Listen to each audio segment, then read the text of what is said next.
আক্রান্ত সাংবাদিকদের দেখতে এসএসকেএম এর স্বাস্থ্যমন্ত্রী চিকিৎসার সব রকম সহযোগিতার আশ্বাস। আর সাংবাদিকতার একটা জিনিস তো আমি এখন সবাইকে উপদেশ দিচ্ছি, ড্রোনের ইউজেজ করুন, রিমোটে করুন। যতটা নিন্দনীয় প্রশ্নপত্র ফাঁক, তার থেকে বেশি ঘৃণ্যতম কাজ হচ্ছে সংবাদ মাধ্যমের উপর আঘাত।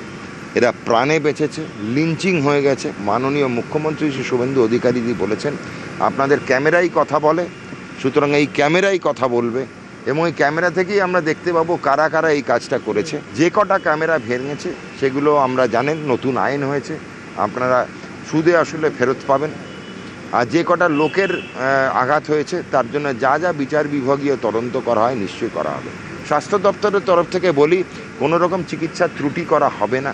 কোনো সময় যদি কোনো জিনিসটা মনে হয় আপনাদের দরকার, আমার ফোন নাম্বার সকলের কাছে আছে, সাংবাদিক বন্ধুদের কাছে, তারা যেন দয়া করে আমাকে ফোন করে। জাতীয় পতাকাকে ঢাল করেই নৈরাজ্য বলে তোপ, নেপথ্যে বড় কোনো চক্রান্ত বলেও দাবি। আমার ছবি দেখে মনে হলো না কেউ পড়ুয়া, এরা আমার মনে হয় না নিটের পরীক্ষার্থী।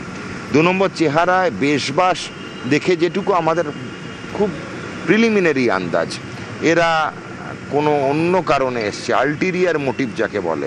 এরা এসেছিল এই লুটপাট করতে। এরা রাষ্ট্রবাদীদের ওপর হামলা এনেছিল, যারা দেশকে ভালোবাসে, এই মাটিকে ভালোবাসে, তাদেরকে এদের আঘাত করার জন্য প্রতিহিংসার একটা রূপ দেখতে পেলাম। তো এই জিনিস নিন্দনীয়, বড় কোনো হাত এদের পেছনে আছে। বিচার বিভাগীয় তদন্ত হবে, যাদের ওপর আঘাত করেছে তাদের ব্যবস্থা এবং বিচার হবে। আক্রান্ত সাংবাদিকদের সঙ্গে সাক্ষাৎ এসএফআই এর প্রতিনিধিদের, মিছিলে বিশৃঙ্খলার জন্য বহিরাগতদেরই দোষারোপ এসএফআই এর। আক্রান্ত সাংবাদিকদের সঙ্গে সাক্ষাৎ এসএফআই এর প্রতিনিধিদের, মিছিলে বিশৃঙ্খলার জন্য বহিরাগতদেরই দোষারোপ এসএফআই এর।